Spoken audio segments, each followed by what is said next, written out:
What's going on? It's Nick, and today is a great episode of Zero to Infinity, and this is a show all about and dedicated to uncovering how to create a successful business, and inspiring those around you and us and everyone looking to start or scale their business and bring it to the next level. Today, I'm joined by Arjun Bhatnagar, and he describes himself as a venture capitalist, a product designer, solutions architect, and senior developer, and an innovator, of course. That's one of the big reasons why he's here, his innovation skills. Arjun is a senior technology advisor at Creative Chaos, co-founder and chief executive officer at Cloaked, and a partner at Rally Cry Ventures. He is also the executive director of Arjun. Did I pronounce that right? Yes. Excellent. Their mission is to broaden a person's skill set in order to access a wider and more global job market by empowering underserved communities through education, technological literacy, and economic development. I know that's a good one. Their nonprofit has successfully built one school in Bulacan, Philippines, and is on to building its second one in the mountains of Capiz Tarlac in the Philippines as well. How's it going, Arjun? Welcome to the show. Thank you. Thanks for having me. This is your intro. It's pretty cool. Yeah, I know. We gotta spice things up and make sure people are on their toes. So yeah, I just want to bring you on today to talk to the crowd, talk to everyone that's watching, all about entrepreneurship, where you began, your history. We're going to dive into how you do it, where you find the time to make everything happen, your multiple companies, things like that. So let's just back up for a second. Where did you grow up? Tell us a little bit of a backstory, and also the inspiration behind your entrepreneurship. Most people will just say, let's get a 9-to-5 job and call it a day for our career. But there are some of us that just say, let's do this on a different level. So where did this all come from? Sure. So thinking back, so I'm from North Andover, Massachusetts, born not too far from here in Lowell, grew up most of my life in North Andover. When I was younger, I lived a few different places, but spent most of my life in North Andover. I think entrepreneurship has come. I remember when I first heard the word entrepreneur. It was in the 3rd grade. There was somebody who came into our classroom and she introduced herself and said, "Hi, I'm so-and-so. I'm an entrepreneur." And I was like, "Oh, that's an interesting word. I've never heard that word before." But I still remember that first moment. And I think, I don't think that it correlated, but I'd say my entrepreneur journey began in the 3rd grade itself, when I realized that everyone around me loved Pringles and sour cream and onion Pringles. And I realized slowly that, and my teacher at the time, she actually rewarded you for reading books, for doing things in the classroom, etc. What we call Disney dollars. And the idea was that you could trade them for prizes, whatever. And I kind of learned, without knowing what the words meant, of supply and demand. And then when you limit supply, how it affects demand. I remember I'd mess around where I used to trade Pringles or Pringle cans for Disney dollars. People would buy them off of me. But I'd intentionally limit supply sometimes, where I'd say, you know what, I want to eat the Pringles today. I'm not going to trade it. If I did that enough days in a row, I could actually trade one whole Pringle for 5 Disney dollars, because people started really missing or craving Pringles.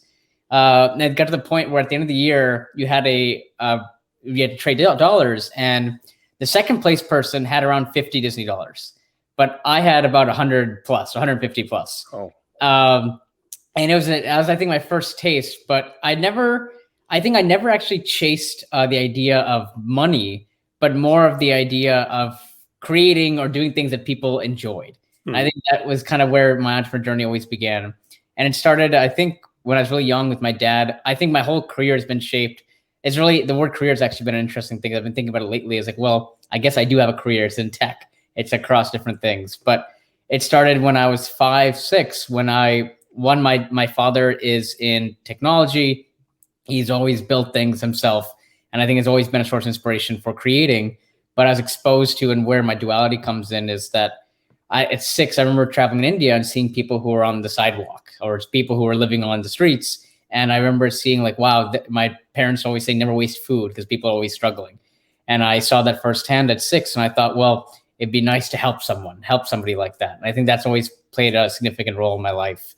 But yeah, and then seeing my dad and him being an engineer himself, talking about building or creating and showing me around MIT when I was really young was a big influence. But there's been actually numerous moments throughout my lifetime that kind of shaped what I wanted to do.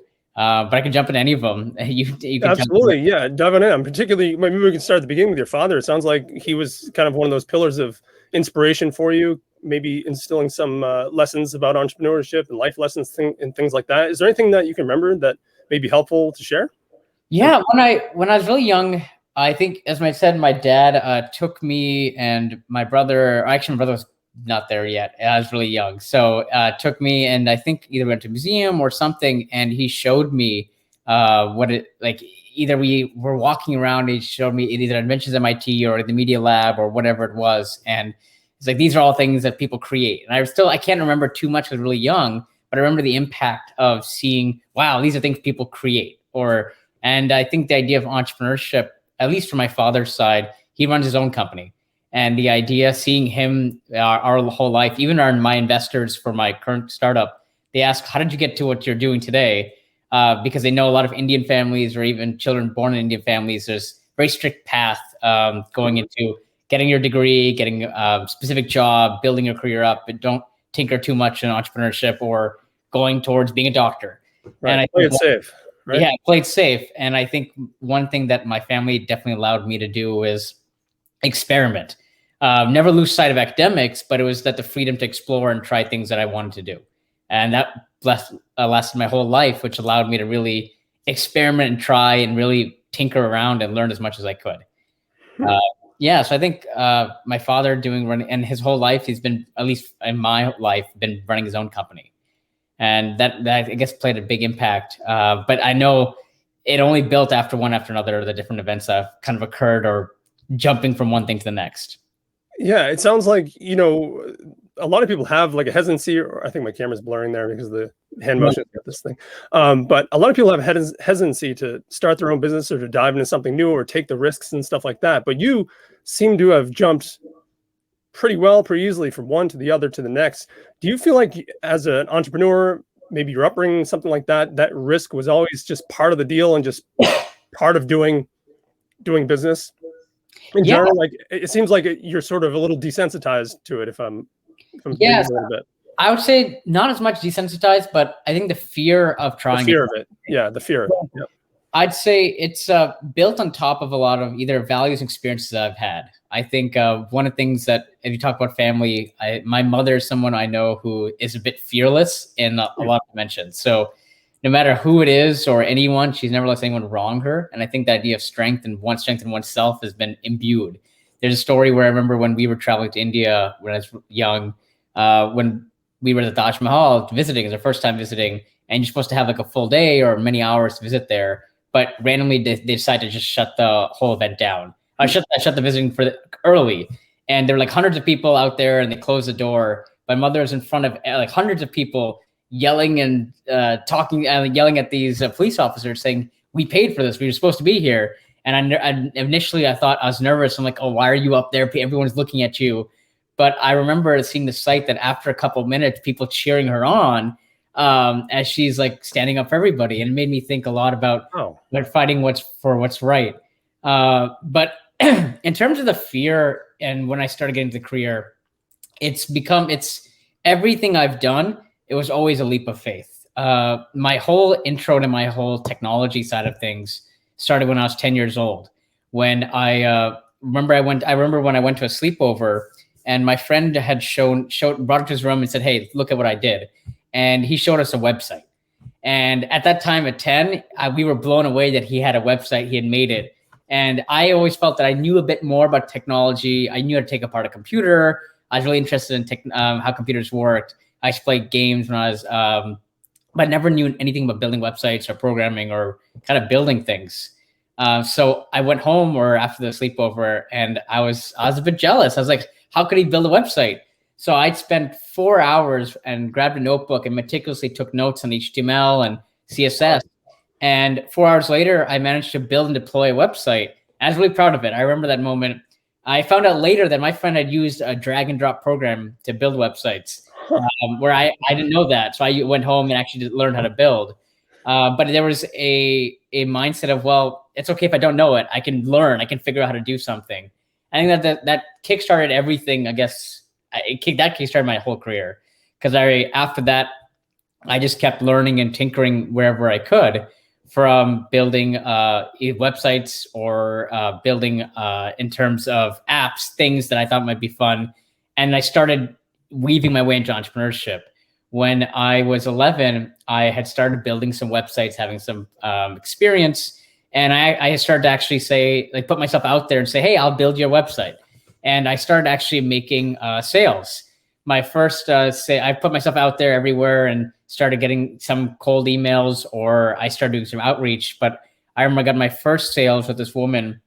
She wanted me to build her website, and I was talking on the phone with her, and she was we were talking about something, and she said, oh, sorry, I still remember this because I was on my on my chair drinking a Capri Sun. And I remember we were talking, and she said, oh, my 3-year-old's running around. And I said to her, oh, same here all the time. I know that. I know that feeling. And I was like, I was 11. But it was a good moment. And I built her website, got my first payment, but there was always I was not afraid of that to just lean into whatever I was trying to do. So you're 11 years old, selling websites. I got to keep my hand away from the camera here. Selling websites and making it happen at 11 years old. I remember it clearly. Yeah, it was a fun experience. I was building websites, started doing some cold calls to build websites for other people, and then I started learning about databases and trying to build games for me and my friends to play. Huh. And where did it go from there? Because you and I eventually met at Babson College. Yeah. What was leading up to you did undergrad there? Yes. Right. And what was leading up to there? Were you still running a business in high school, things like that? So there were a couple key moments before I got into Babson. So not too far off from 11. When I was 13, started building. I became a lot smarter in technology. I was working at a company, got my first job fixing computers. For $25 a computer, I'd be brought in, like either an employee left or something was broken, I'd repair and fix the computer. But eventually I actually heard the teams talking about a problem they were facing about, well, people use your software, but they don't know how to collaborate. And so like on it, or they used email, it's really clunky. So Facebook wasn't really that big at the time, but I knew of Facebook. And I said, hey, why don't you use a social network and integrate your software into a social network? I overheard them and kind of mentioned it to them. And so that's cool, but it's not doable. It sounds like really complex. And I said, well, I could do it. And at the time, I actually didn't quite know PHP that well or know databases, but I said, well, I could do it. And they said, sure, you could try. And I spent that time really learning databases, really improving my website design skills and PHP altogether. And I managed to, in a couple of months, build and recreate Facebook as a website. And this company actually managed to use it to get a $2 million grant. Holy wow. So it led that was like my first instance. Was like, well, it's okay if I don't know something. I can just say yes and give it a shot. Wow. Yeah. So, and there's that fear. There's that no fear sort of thing where, you're seizing the opportunity, taking advantage of what's presented in front of you and saying, I can turn this into something.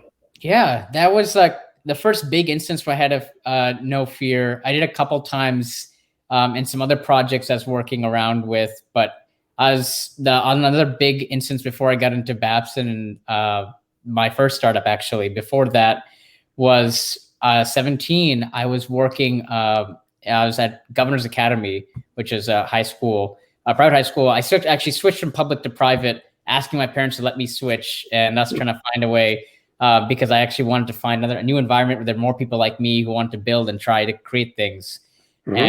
And my senior year of high school, I actually came in and I got an email from the art director, and we were close. I actually never taken an art class yet there. I switched schools, but we still were friendly and knew each other. And he had emailed me saying, hey, come to my office. I want to show you something. So I came to his office and he said, hey, take a look at this 3D printer. And printers weren't that big at that time, but they were really expensive. Now they're pretty cheap. And so I was like, wow, this is really cool. I'd love to take a class to learn how to use a 3D printer. I knew nothing about 3D printing or how even 3D design was done. And he said, oh, that's great, because we don't have any class. I was like, wait, what do you mean? He's like, well, you're going to actually figure it out. I actually couldn't believe it. And so he had taken money out of the art department budget without telling anyone, really, or because he's the director, he made the decision, and he just bought it. And he expected me to figure it out and actually build some knowledge around it for the school. And what I had done then, I spent my fall learning 3D design, 3D printing, how to properly do it. And by the late fall, getting into winter, we actually got a call. Well, the school got a call from a teacher in the area, and that teacher had said, "Hey, we heard you got a 3D printer. We'd love to work together. Could you come be the faculty who's running it? Because my son, we want to work on building something for my son." And the school said, "There's no faculty who runs it. There's a kid named Arjun. You can talk to him." And so we connected actually, and found out that his son has amniotic band syndrome and actually couldn't grow fingers. And so as a result, he wanted to work on building him a prosthetic hand. And I had said, "Sounds good." And I knew nothing about it. And based on things we discovered, based on math on his knuckles, designing from some base prints we found online, modifying, tweaking, designing myself for him, we managed to actually, by getting to spring, build him a fully working prosthetic hand where, based on the wrist movements and the tension, we're using fishing line on where his fingers would be to actually pick and grab things. And it left a big impact on me. And I actually say this to companies I advise, that is the first time where I had built something where it actually made a big impact in someone's life. And I can say that because after that project, I found out later that's a PBS show entirely based on the work I had originally started. And then that school got major funding. That teacher, the school he worked at, got funding to get 14 or 12 3D printers and build a whole curriculum around it. And every year they actually worked on building the son, as he grew, a new hand every year based on the work I originally started. That's incredible. So that left a big impact on making sure whatever I do always had an impact. So I'm not building tech for the sake of tech. I'm also never looking to just chase money because I want to make some money. More about making something that makes an impact, has value. Money and success, all that kind of will follow if you're actually taking on a problem head on. That dives right into my next series of questions here, all about what drives you. And you hit it right in the head. I think you're right. You're driven by the results, the passion, the helping others, especially, and it's not driven by the money or the success or anything like that. Can you dive into a little bit more details about when you think about projects, when you think about designing some component for one of your businesses or things like that? What is sort of the foundational mindset that you have going into this? Well, any work I do or any work challenge I'm taking on is always from the lens of the other person and seeing how are they impacted? Is this valuable, and is the work I'm doing valuable in the end of the day? Now, when I've had some jobs, I'm just like, okay, I'm just building this app or technology for someone. But I do think about, well, when I'm building it, is this the most delightful? This is experience people want to go through. Is this actually, and I always give feedback to, even if it's not my place to say, it's like, well, pushing in, well, is this really important? Yes or no? Like a lot of times when I'm building tech, it'd be like, well, I want this feature because I just say so, or I want this and I want this aspect just because I think this would be valuable. Well, does this actually move the needle? Does this actually make a difference? So it's informed everything I've done in terms of, is this important to the world, important to someone who wants this to exist?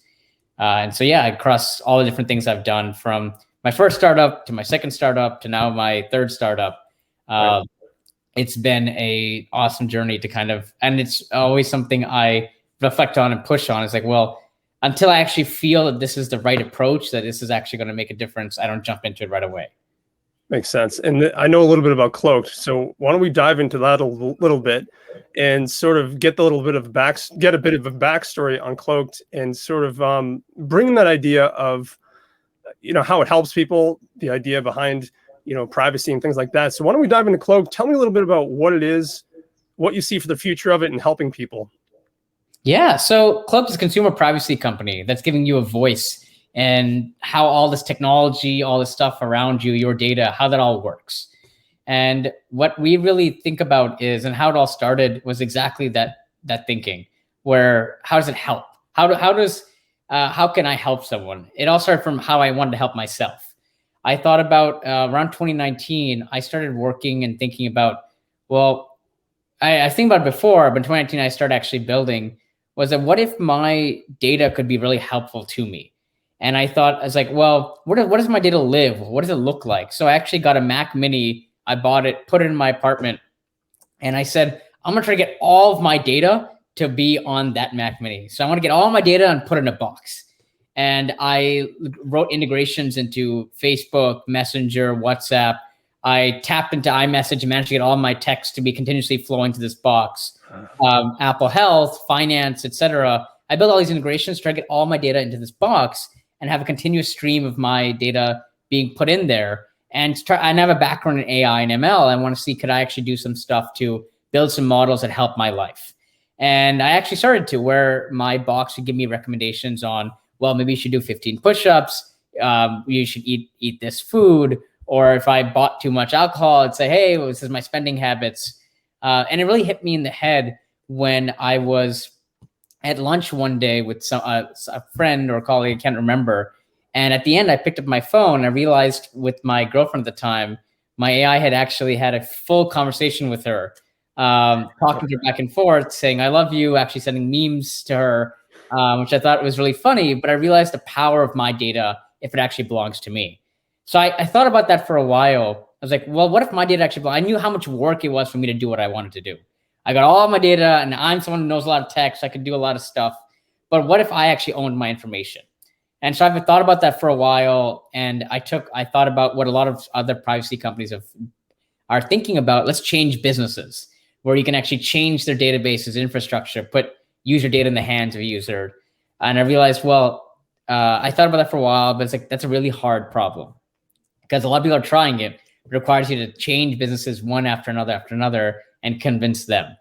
And it hit me like a train last summer when I was on a run that, well, what if I actually start with consumers and without needing to change businesses, work with consumers first? And so what I realized, and I started doing some research, is I'm like, oh, but consumers don't care about privacy, et cetera, and data, nobody cares about data. And I found out, well, 79% of America does care about their data. They're upset, downright angry with how their data is collected, sold, and misused. And there's a general sense of creepiness and pervasiveness on how big tech treats you and how all this personalization works out. And when I took a lay of the land, I realized privacy companies today, there's the DuckDuckGo, SayMine, MySudo, Niva, a lot of these companies are existing. They're all giving you a hammer and wishing you good luck. And we think about it too, I think about it a little deeper. Well, I'm on the upper end of tech and I don't actually effectively use a VPN. Well, good luck to everyone else trying to use any of these tools. Right. So, and it boiled down to a sentence I thought a lot hard about was people like things to be customized. They like things to be personalized. They don't like the feeling of being compromised. And I was like, wait, so what does privacy actually mean? Well, I realized I stratified into 3 layers. There's the outermost layer, which is what we call security, the fraud, the encryption, et cetera, how you're being attacked. The second layer is what we define, or I define as privacy, where it's where does your data live? What does it look like? Who has access to it? What does it mean? But we're starting at what we call the innermost layer, which is comfort. It's the cognitive point at which you understand that, hey, I don't like this. It's the moment when you share your email, phone, address, credit card, etc. And that's the moment where you're like, that kind of uneasiness feeling. And that's where we're starting there, V1, is that how do we give you control on how your data lives, where it's being shared, but starting from the point of your identity, how you're sharing your information about you from every single website you go on, every single person you talk with.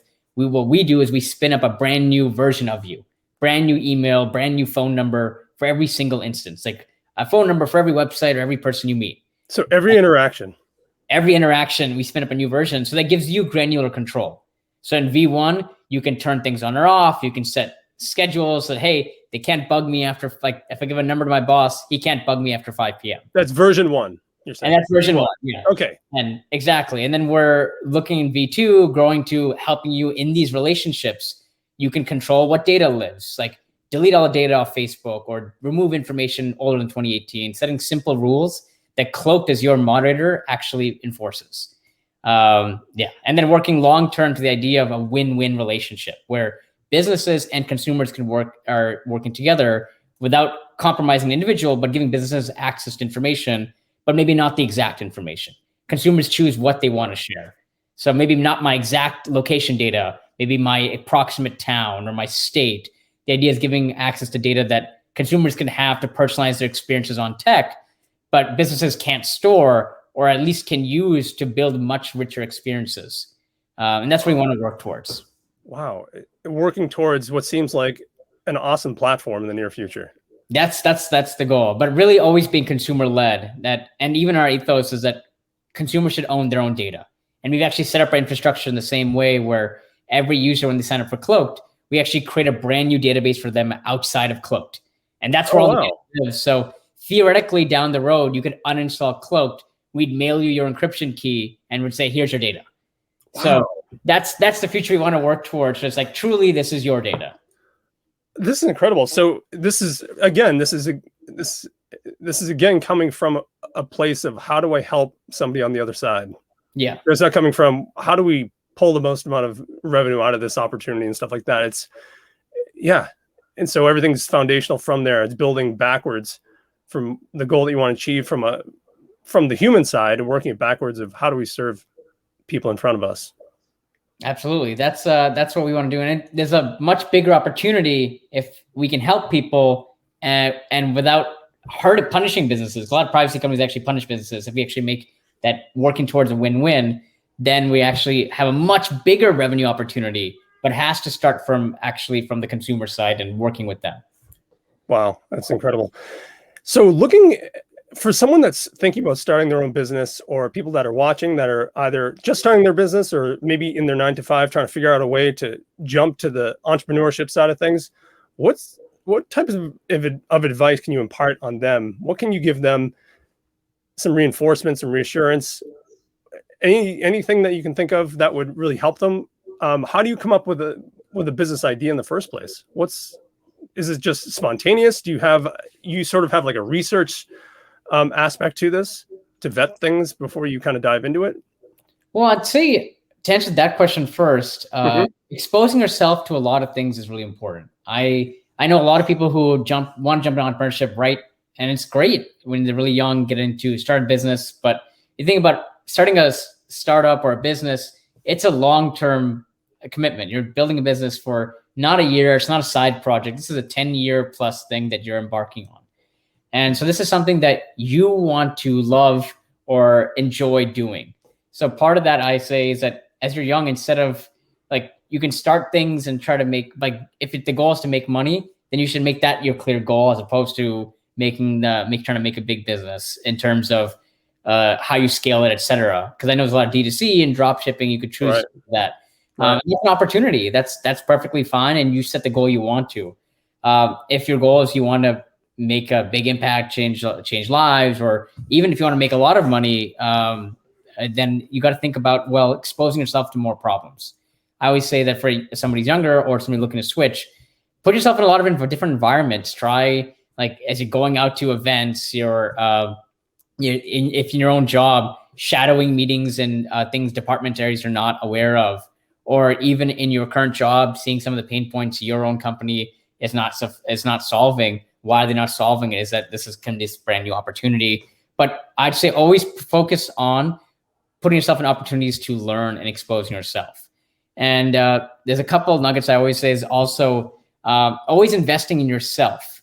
There's a quick jump is that I have an idea and I want to go ahead and go dump $25,000, $40,000, $50,000 building an app or doing this or that. I'd say, one, you want to test the problem that you want to solve first.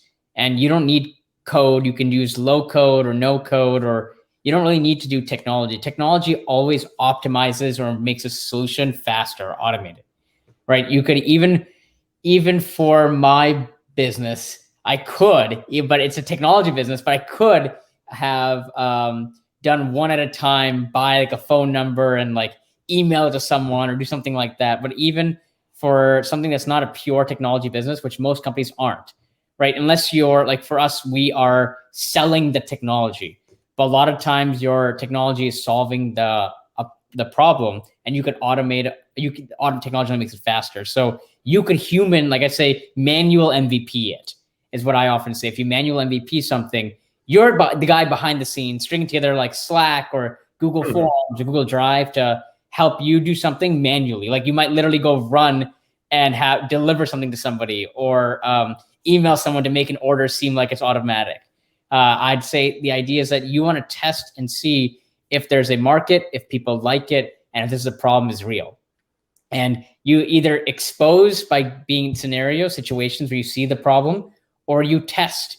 And I remember I told someone once who wanted to figure out whether he should put a locker in bars and say, oh, I'm making an app that people can lock their stuff while they're bar hopping. I said, great. What you should do is go to Target, buy one of those 6 cube drawers, buy 6 safes, and stand there. Get like a nice looking Squarespace site, no app or anything, and actually test to see if people are willing to do so. And I think that's like taking that manual approach is a much easier way for you to learn first. So learning is the first key before jumping into trying to scale or fear how big this is going to get. Do you really understand the problem? Like for Cloaked, I don't have the paper anymore, but I had that a large Pew Research study that became our Bible, where I fully understood because we wanted to survey and understand the problem. The good thing for us was that privacy becomes such a big problem that thousands of people are researching, writing about it, and have done so much research, surveys, and understanding that we can piggyback off of it. Wow. And so just go back for a sec. MVP is minimum viable product, right?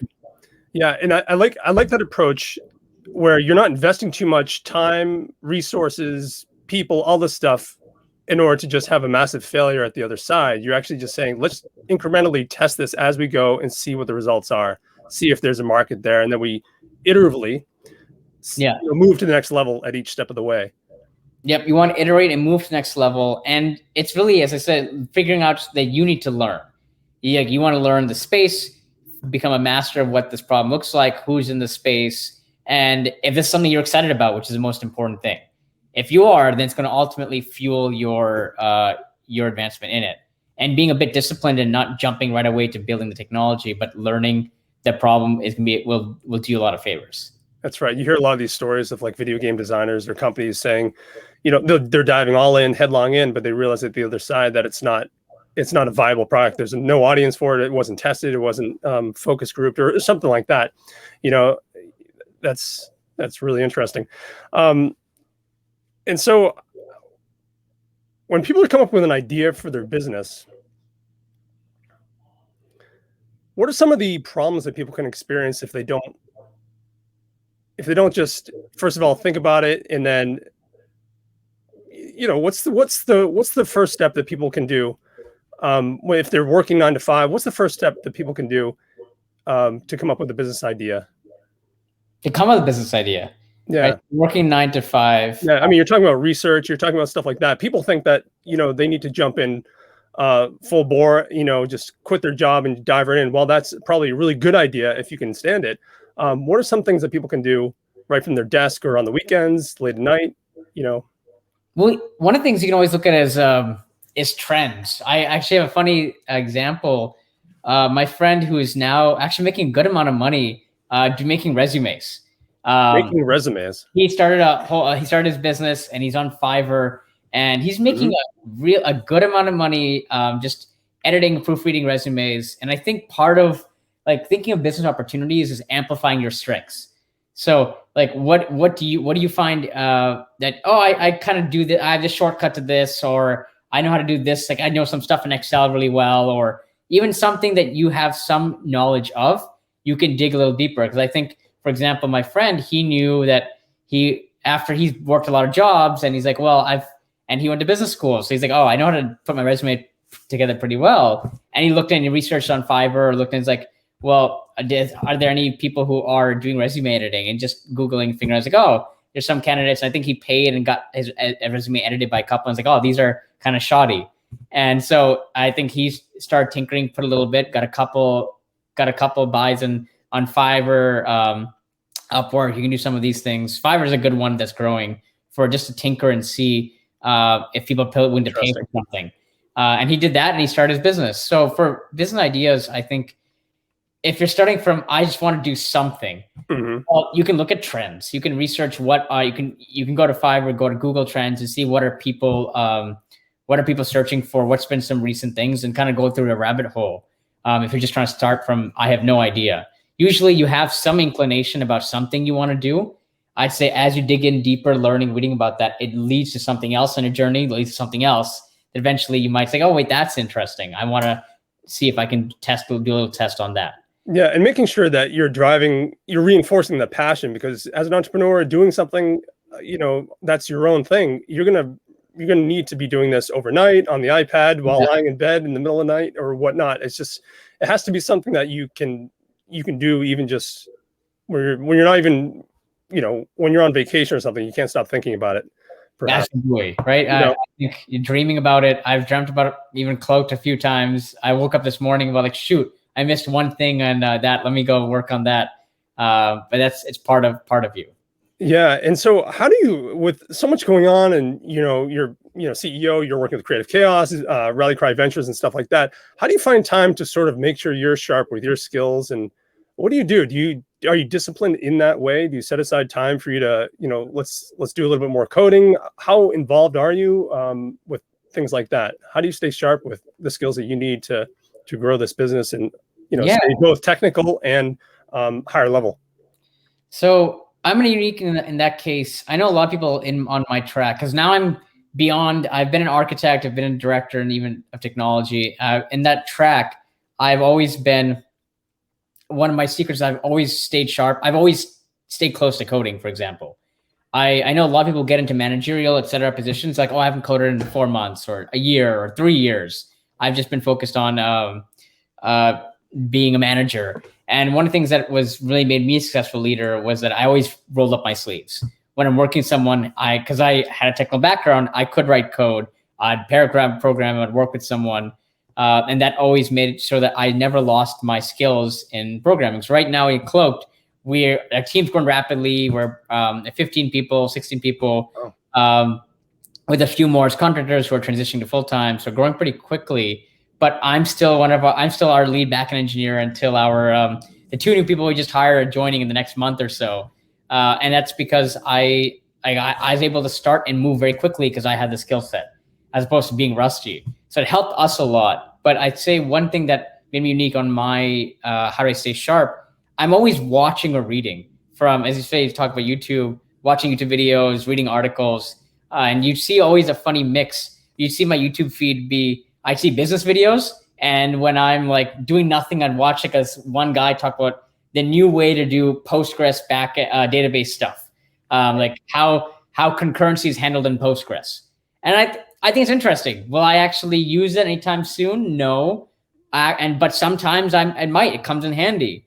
And I remember in the pandemic, Swift UI had come out. So I actually said, you know what? I'm gonna learn Swift UI. It might be interesting. Wow. And our mobile app in iOS, for better or for worse, is using Swift UI, which is a new thing. No kidding.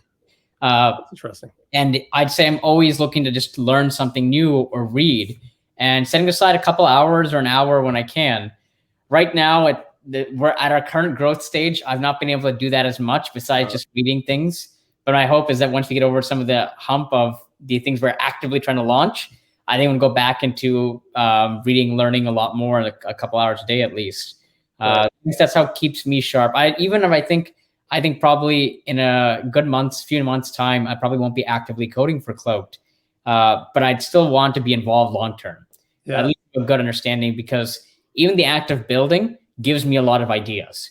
And I think that's always helped me, is that when I'm building something, I see the inner workings, it gives me ideas on instead of just doing how things work today, what if I rethought all of this and thought of it more elegant or more user-friendly way of doing something? Sort of like these micro innovations that you're picking up along the way. And this goes to reinforcing the idea that you really want to find something or discover yourself, finding these little places in your life where you're like, man, why am I watching this topic so much? Why am I doing this so much? I have a real interest for this. That may be a good sort of avenue into discovering what may be your next business, or maybe a little niche of that topic that you're so passionate about.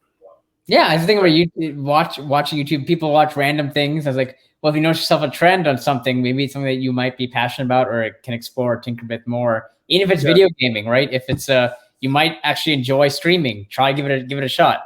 And if you don't like it, well, okay, that's fine. But if you say, you shouldn't also say, okay, I started streaming, but I don't have tens of thousands of viewers. Well, I think you got to work at it and find what is your strengths, what is your personality that you can really lean into. It's really always about, people talk about how do you fix your weaknesses. Mm-hmm. The shortcut to business is just how do you amplify your strengths. I like that. I like that a lot. Yeah, you're making me think a lot while we're talking here. This is great. I think we have a comment that just came in. Let's see what. Oh, really? Gooners has said, I can relate a friend of my rig. I think this is not related to us. I don't know where that's coming from. It says, I can relate. You told me a story recently when we were talking that you, at the start of Cloaked, the idea part of it, you came from a background of startups in the tech space and relying on pitch decks and presentation and getting in front of the right people and all that stuff. But you said something that was pretty significant. You said, get rid of the pitch decks, find someone, talk to them one-on-one, really tell them and share with them who you are, where you come from, all that stuff. Can you dive into that and how it relates to Cloak? Yeah. So in my last job, I was actually, and I still technically am, do more of advisory role. I was a VC, and as a Boston-based VC, we see a lot of pitch decks, and we people, and there's a kind of mantra. Even we went to BAPS, and there's the pitch deck and the presentation is a big factor.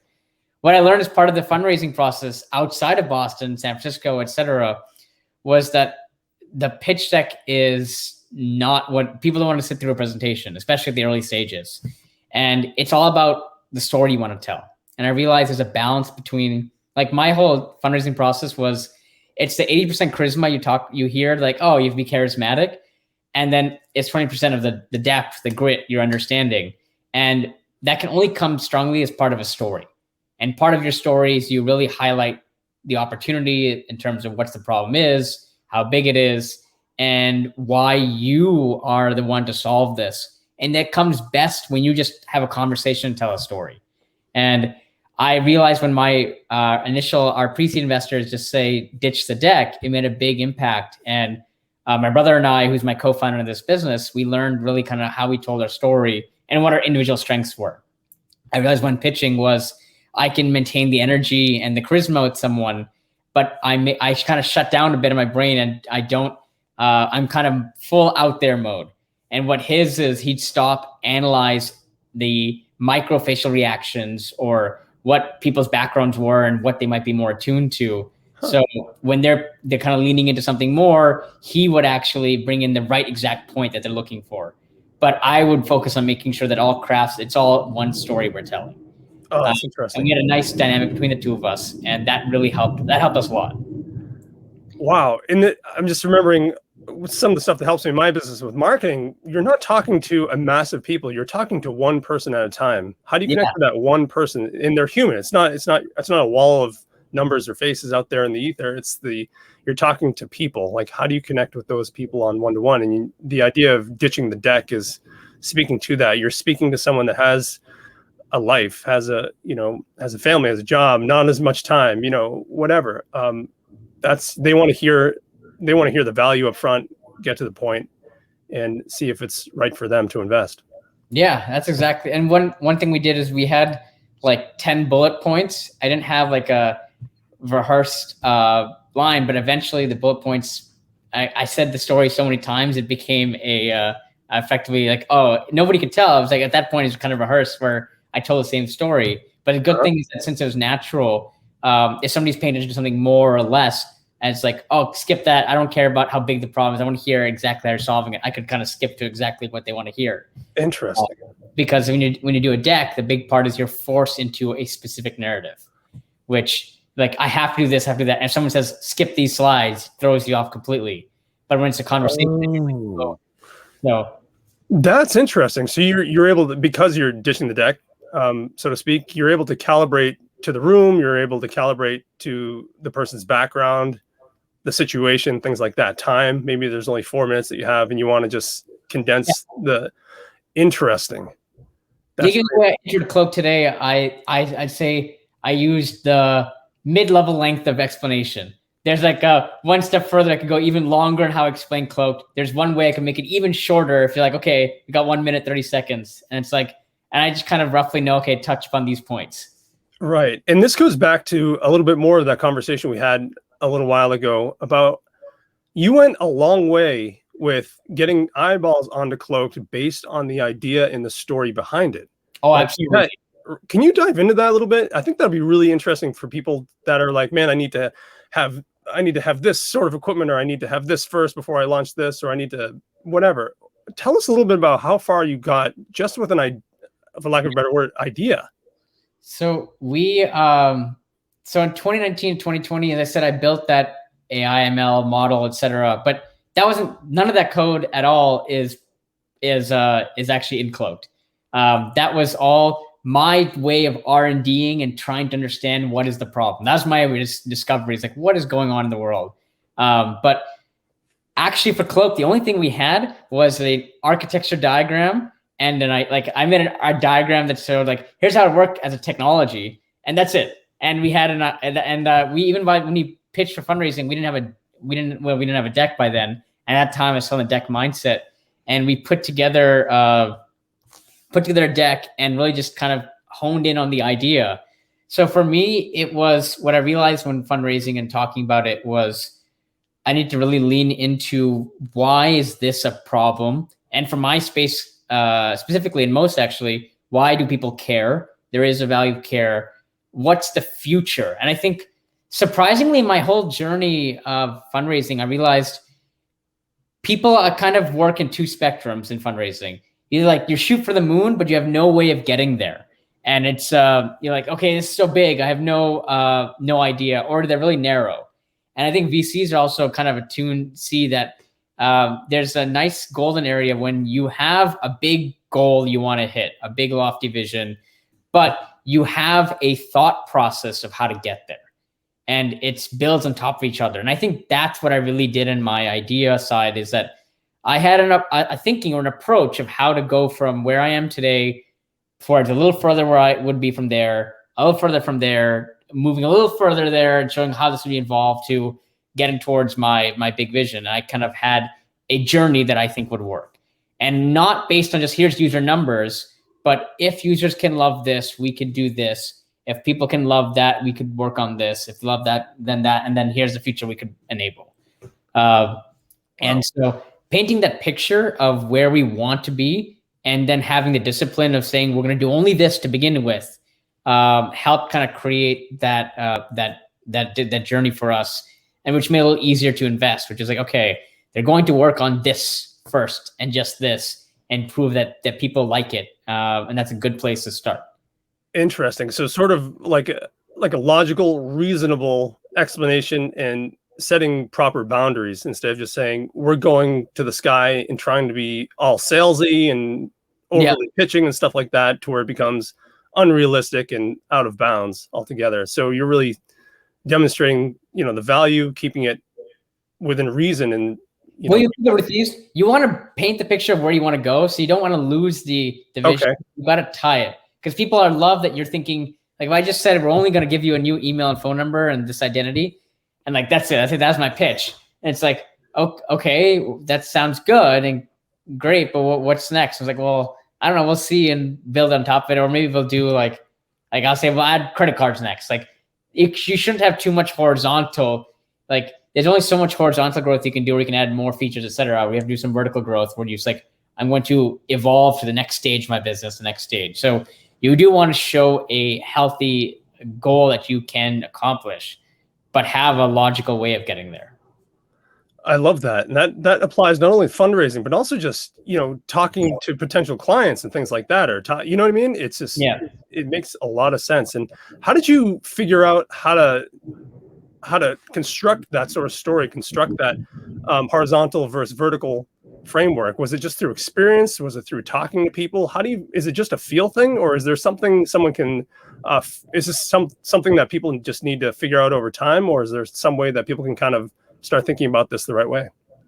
I say it's experience. So the cheat code is to listen to people like yourself, or you're sharing things like this, people watching and reading things online. Mm-hmm. You can cheat some of that. But from experience learning this was, like, I remember my first startup, I actually went ahead and sorry, somebody entered the room. In my first startup, I actually had this where we started our first version of our product, and we built all these features and said, okay, great, now we're going to launch it and people will use it. And that ultimately failed. And a hard lesson learned was I launched again next summer, and I reduced all the features to like one. or two. And I made the product much more simpler, but I made it a lot more accessible. And I think that shaped a lot of my thinking going forward, where it was like, well, reduce the amount of things you're trying to do it really well, and make it very accessible and easy for someone to digest.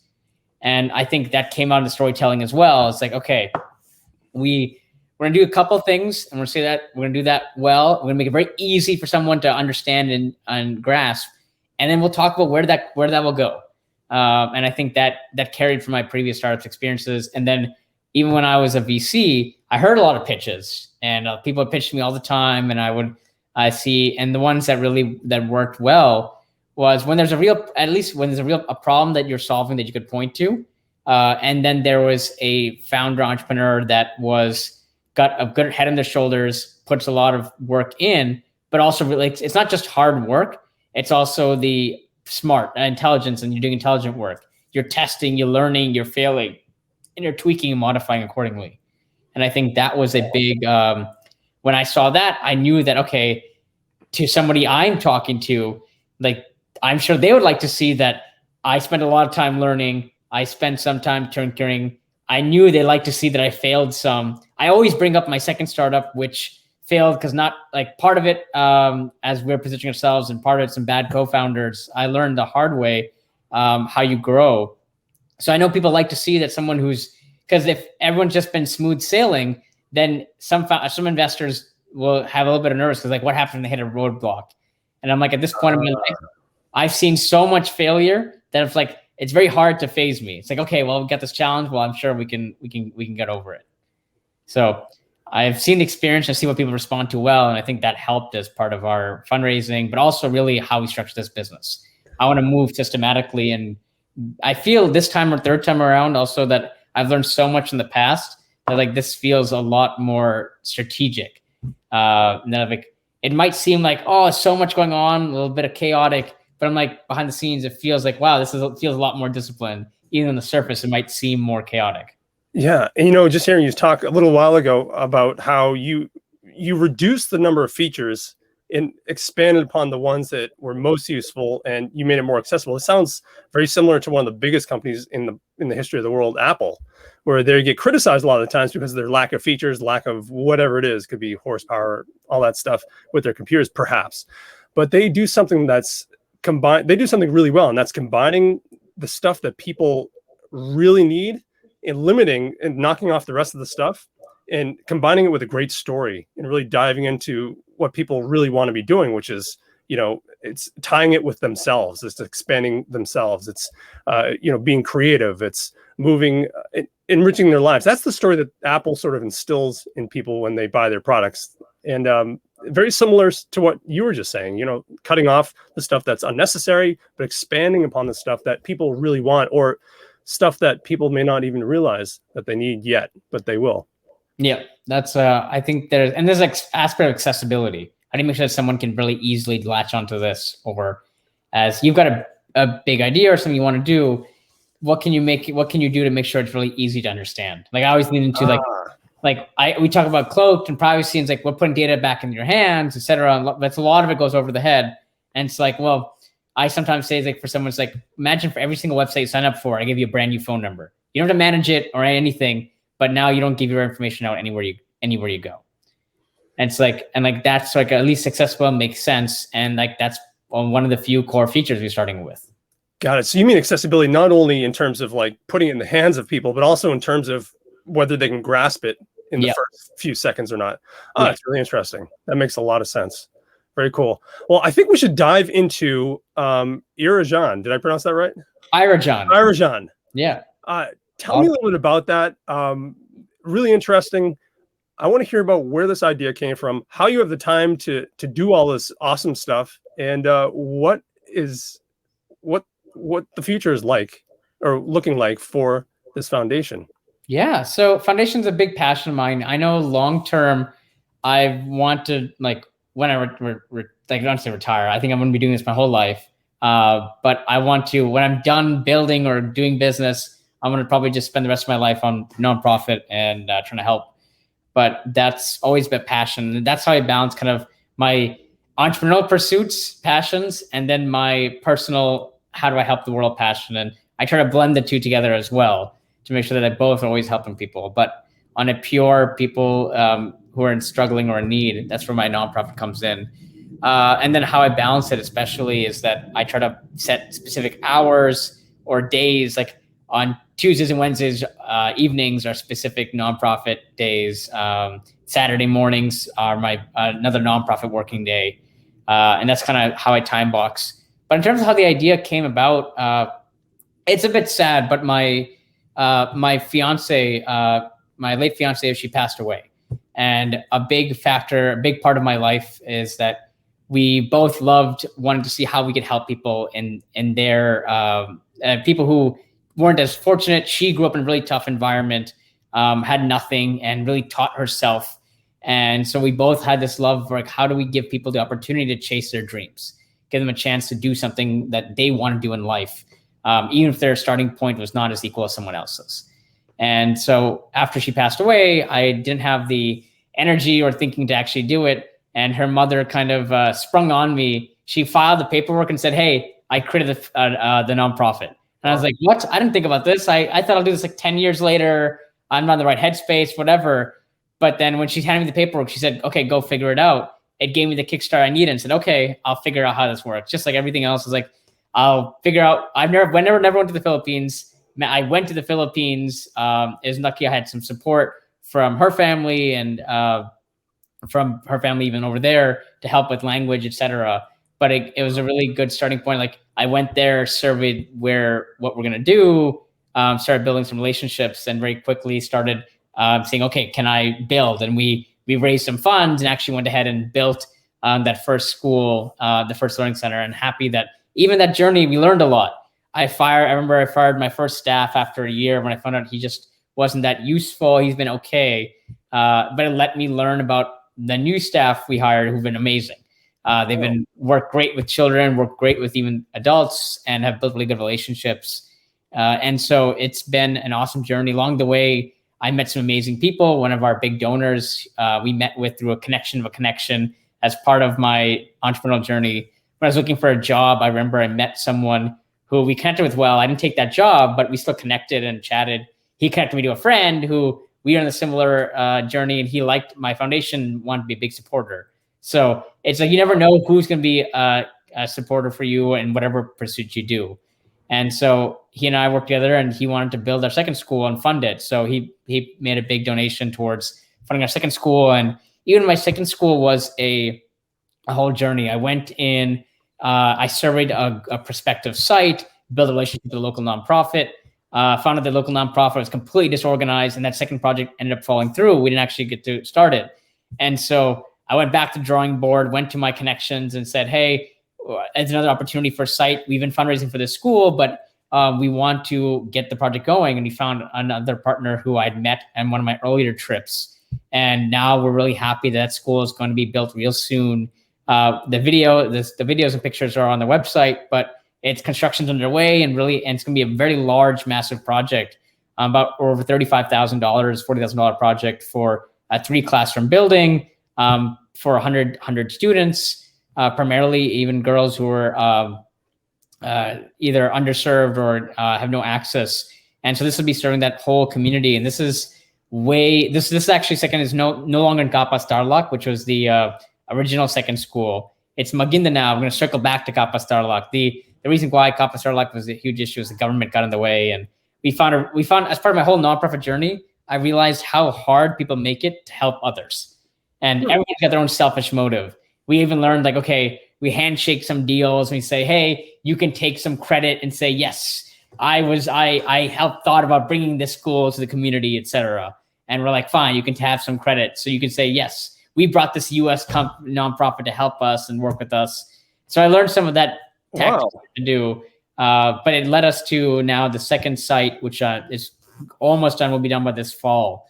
And I'm excited for that opportunity. And yeah, I'm going to keep on going. Our big goal is to start working now with other nonprofits and bring some of the curriculum we put together, some of our thinking process, our strengths like technology, to build with them on either their school sites or their projects. And then along the way, build our own future learning centers / schools. I'm pretty proud that we probably have the only 6-year-olds in the country that know Slack, Zoom, Google Drive, etc. Know how to actually build and collaborate in Minecraft together. And we really focus on teaching kids career paths beyond what's provided out there: web design, video production, graphic design, etc. Putting them in a path to be exposed to more opportunities and building them skills, or upskilling people who are like in their late 20s, 30s, etc. Where giving them, like, we had one woman who was 55 and came to our center to learn Excel, advance her skills in Excel, and go back to her own job and actually raise her position there. So that's why it's like mixing not only children, but also adults, upskilling adults and teaching children. And I want to just keep building more schools and partnering with more nonprofits to extend our reach beyond what we built. Man, that's incredible. Thanks for sharing that. I want to now ask you, the theme of this has sort of been failure, hasn't it? It's sort of, I want you to talk, give me a little bit of insight about the power of failure, because it's, just to give a little bit of background before leading into this, our conversation has revealed that as much effort as you put into something, the failure is going to be part of whatever thing you put your effort into. And you get a huge benefit out of learning from those failures and those stumbling blocks along the way that just sprout and just ignite something even bigger than you thought of before. Can you talk a little bit about failure as it impacts what you do and how it's part of what you do? I think I've seen a lot of failure in a lot of different aspects of my life. And I think that at this point, there's no fear, because I'm like, what's the worst I can do? I can fail. Right. And like, that's as long as I'm still around and I'm not like, I think strongly about skydiving. On one hand, I'm like, this sounds really exciting. The other hand is like, well, failure means I could die. So I think about, like, there's some aspects where I kind of balance, but in every other regard, there's no fear. And it's because when you do something, you have to accept that there are two outcomes. When you have some success you can build off of, or you fail in regard and you have to learn from it. And in either way, you know that there's going to be one or the other. And you have to accept also when it's like somewhere in the middle, you're like, okay, well, something's not working. Let me understand, recognize why it's not working. It's a failure you can learn from. And I think that the dream that everything's gonna be rosy and will succeed like you think it is never ever the reality. And the virtue of putting hard work into something means that you will have challenges. And I think there's the adage, oh, why did you do X? Well, because somebody told me I couldn't do it, so I proved them wrong. Well, I think there's always an interesting second side to that story. When somebody tells me, oh, you can't do that, it's because there's some truth to it. Maybe it's too hard, or you don't have the capabilities, but then there has to be a conviction, not that you can prove them wrong. It's the conviction that when you do see that wall, that hurdle that other person told you the reason why they couldn't do it, or they didn't tell you why, they just said you couldn't do it. When you face that wall, are you okay with failing, taking a step back, learning, and either getting around it, going under it, or just saying, you know what, this is the wrong wall I should be tackling. We do something completely else. That's like maybe adjacent. You're acceptable of that. I always joke that if I wanted to dunk, I'm 5'6.5" ish, that I'd say that I could. And I just I know that I'm not going to succeed, but with a little bit of energy and a lot of failure, I think I could eventually learn how to do a dunk.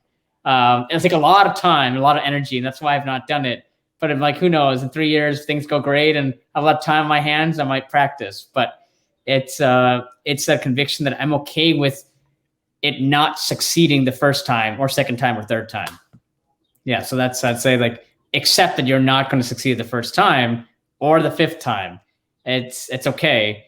But be wise in some of your decisions, in the sense that that's why I say you do research. Like, you want to have an understanding. You want to run smaller tests. So fail faster. You don't need to fail hard and say, I'm going to put all my money in GameStop options. Like, there's some bets you can make, but they should be informed. Like, even GameStop, I didn't put GameStop options. I bought GameStop stocks, but I had a complete trust that if it goes to zero, I was like, I'm okay if it fails, but I do have an inkling that, you know what, the upside is huge if it goes big. And and even small decisions in life, you accept the failure, but be informed about that, if that failure is going to be okay. Like you can swallow that failure. That's really well put. And failure is sort of like a skill set. I'm just sort of realizing this, isn't it? It's sort of like you become more accustomed to it and you start to get a little bit excited about it because you know that growth is happening. Something bigger is just around the corner. Sort of like, I hate to say that, but not like excited for the next failure, but maybe, maybe that's one perspective of it, but you kind of understand that. But the other perspective is that keeps me driving behind what I'm doing. And maybe you is sort of like, man, when you're like 90 years old and you're looking back in your life, you don't want to go, what if?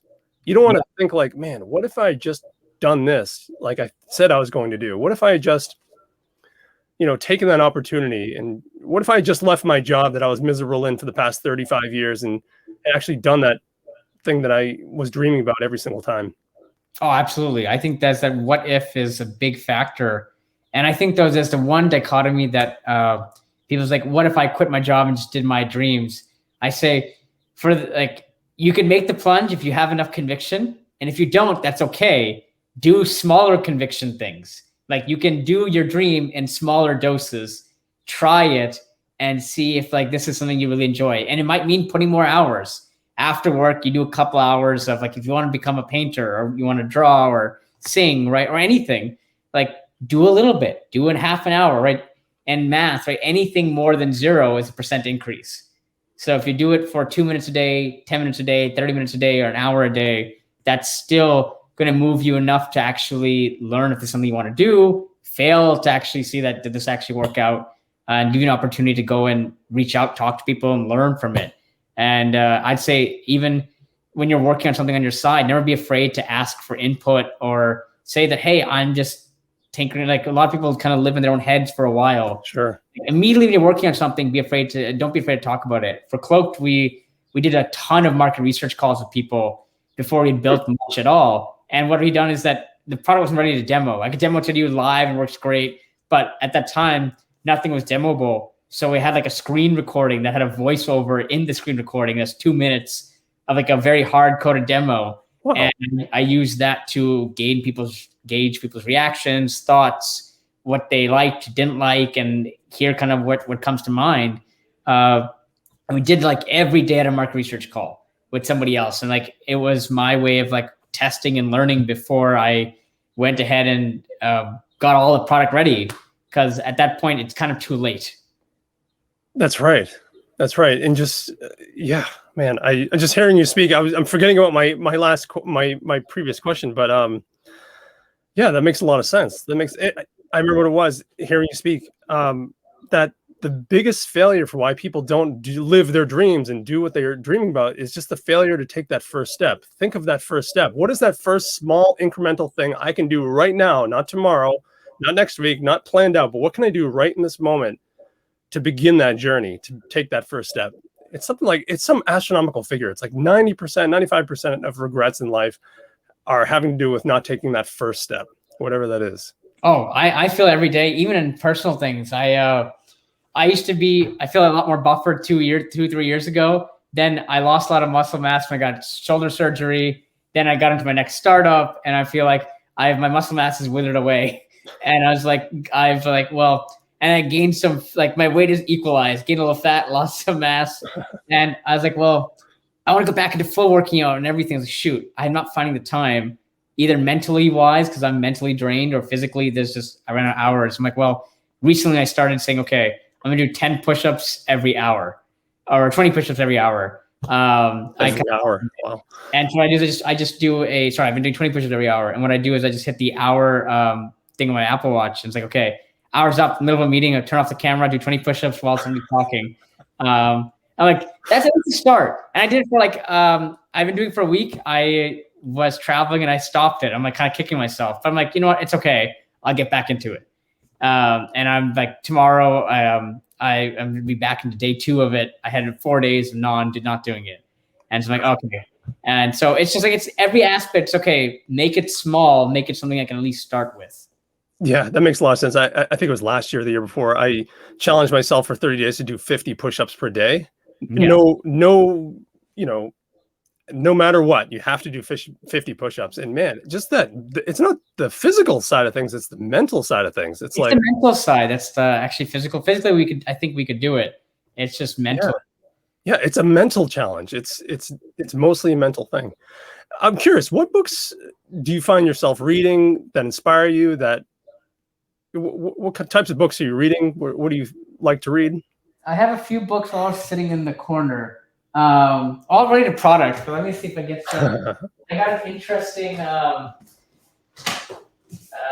Shoot, a couple of my books are now downstairs, but two books. I'd say one, Hooked, is a great book to read by, I can't even pronounce the name, EIR. Like, does that have an orange cover on it? It's a yellow cover, I think. Yeah, yellow cover. Yeah, I read that. It's great. I'd say for everyone, it gets into human psychology and how products play a role in people's, like, there's a trigger, and then there's an action, then there's a variable reward, and then like it's a really interesting loop of how people think. Hooked is a great book I recommend. There's also the Everyone Knows 0 to 1, which I'm pretty proud. Peter Thiel's an investor for us at Cloaked. But I'd say 0 to 1 is a big book. And there's a few there's a lot of books on how to build products. I can't remember the author. I have it downstairs. How to build products that people love. But a lot of product books. Personally, I'm actually reading this, which is actually a crazy story. But it's the Gita. I've never been that religious, actually much at all. And this actually is not a religious book, but it's actually the core tenet of Hinduism. People mix Hinduism as religion with all the other God aspects, but the core of Hinduism is all about you do you, which is that you, like, God is within you, and you are you live your life, not based on what this God says, that God says. It's all about what you do. And I was actually stumbled upon this book in a funny journey because I was watching that zombie movie that just came out on Netflix.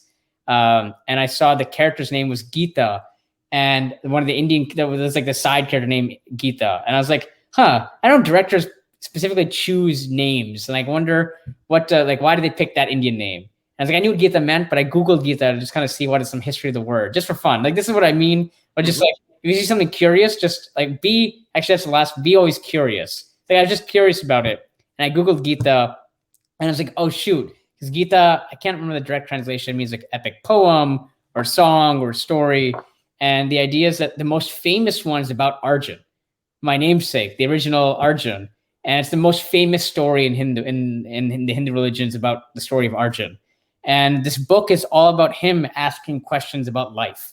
Like, what is the purpose? Why do you do what you do? And it's really the God Krishna, he talks about, well, it's you always want to, like, a life's about activity. You have to do things. You can't be inactive.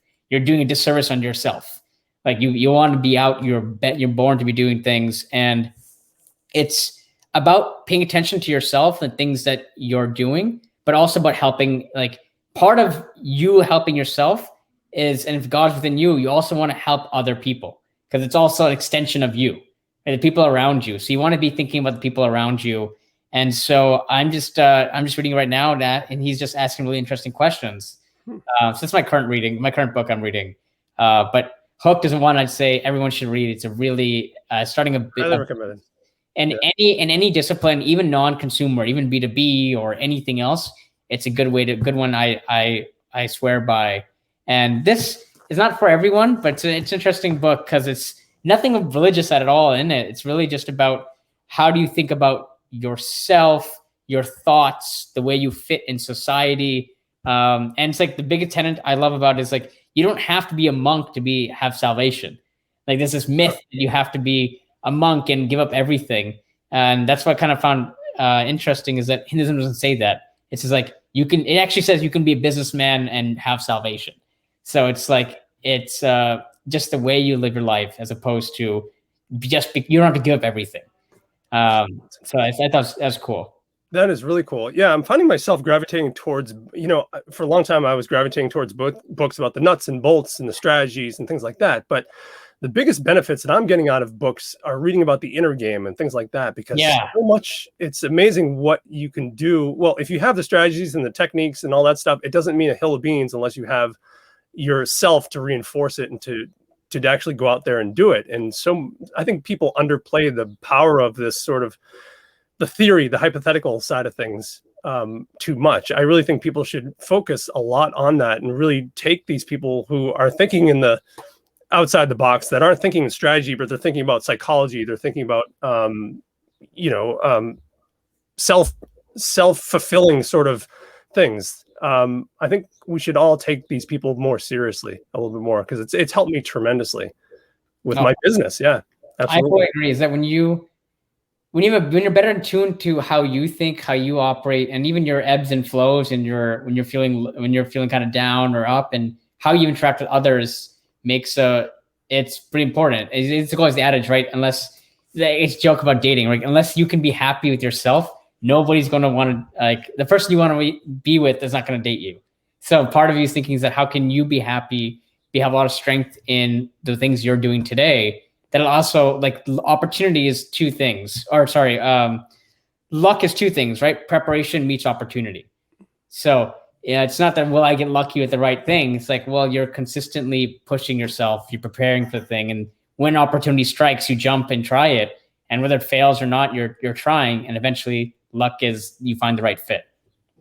I like that. And that's really cool. I want to hear you talk about a little bit about the curiosity. You started talking about always be curious. Can you kind of dive into that a little bit? That's been my mantra for everything, is that I feel like I get along with like a theoretical physicist to like a marine biologist to a artist. I think for me, I love hearing and learning just what a historian, because I think I just enjoy so many different things in life. Just trying to read and just have some sort of appreciation, which is why, like, I can hold a conversation with most people, because I've always just been curious. Well, why does something work like that? Or how does something work? I was thinking about this with a friend last weekend or weekend before that. We were eating soup, and I was watching the liquid fall out of the soup, and I was just curious. It's like, why does liquid fall out of a spoon? You're like, oh, well, because, gravity and this and that. And I think, well, why? Like, why is this? And they're like, oh, Arjun, that's kind of stupid. It's like, well, I was like, well, we could actually live in a world where it doesn't fall out, right? You're like, you have to imagine what if something worked differently. And scientists actually talk about it. I said his example, the scientists have modeled the entire universe, and they can, as a big massive mathematical equation, they can fit in your t-shirt as a whole universe if gravity didn't exist. So you've actually modeled like everything of like, what if how the universe would work if gravity didn't exist. But with gravity, it's the biggest like unknown that throws a wrench in everything. And so it's like, well, if we actually could model how the universe would work without gravity, but we live in a world of gravity. So you're saying like, oh, it just works that way. Well, we could live in a world without it. So I was just thinking about it. And I think it's a good exercise to always be curious about the things around you, why something works the way it does, how does something exist, and whether something should be like the way it is today. By always questioning it and then learning. You don't have to also question and say, I'm going to go change it. Well, you can learn and appreciate how something is done today. Right? If I want to go get into painting, I'm just like, I want to go build a beautiful painting, or I want to make the best thing. Well, appreciate how shadowing is done today, how shading is really appreciated, or like it's a joke if you can spend a lot of time drawing a mug. Like there's a lot of appreciation in what goes into it. And I think that's always been my curious mind, is that I want to always see how is something done? And then along the way, ask why is something done. And so I've always said yes to everything. I tell a lot of people who are young into the career, personal boundaries is great. Focus on, yes, I want to have time for myself, etc. That's good and all. But when you're young, the one big benefit is you have the time, you have the energy. So you should say yes as much as you can to opportunities that you might find interesting, or like, and if you're not, you can always exit, but give things a shot. Love that. That's a really great insight, man. So I guess we'll wrap this up. I just want to tell everyone where they can find you. Cloaked, what's on the horizon for Cloaked? How can people find out more about that, and also the foundation? Yeah, so Cloaked, our website's cloaked.app. We have a new website coming out soon, but right now you can sign up for our wait list and see a little bit about how Cloaked works. We have our upcoming people we're going to pull off from the wait list for July and August. So if you sign up, and you can also email me or reach me, I'd be happy to get you off the invite list. But we're trying to stay in alpha, really just exactly for the same reason I said today, to learn. Because if I just build a product, put it out there in the hands of everyone, we won't be able to get focused feedback. So part of being off the wait list, we force people to give us 15 minutes a week for feedback, which allows us to learn. And somebody's feedback is like, I didn't use it. Doesn't come top to mind. Great. We learn from that too. Like, why do you not care about this? So that's why we're kind of being selective, so we can actually learn from people easily, as opposed to just looking at random sporadic data. We can actually get focused feedback. So we have a private beta coming out this fall in September, October. If you want to put your wait list, well, that's going to be a much wider audience, going to put more people in, and being able to actually digest from a bigger group. And then hopefully launch public next year. Cloaked.app, you can reach me on LinkedIn, linkedin.arjunb.com. Directly takes you to my LinkedIn. So you don't have to figure out how to spell my name. You can find me on LinkedIn, connect me there. Always happy to text. I'm happy to respond to email or LinkedIn, or if you find me on Twitter, you can just search my name. My handle is not something you can spell out. I got to chat. That's awesome. Well, that's really good. So always be curious, embrace fear, and don't be afraid of failure, no matter what. It's going to happen, but you're just imagine the growth that's going to come out of it. And so that's it. So if you or someone you know really needs a boost, a kick in the pants, just to get the next step going, share this episode with them, reach out to Arjun or me and make it happen. We know you can do it. I just want to say thank you so much for jumping on. This has been awesome, learning a ton from you and just hearing the insights and where things are going for you. Super happy. Absolutely. And we'd love to have you come back on again. For sure. Thanks for having me, Nick. All right. Absolutely. All right. So we'll leave it there. Thanks so much. Thanks. And we'll see everyone soon. Yeah.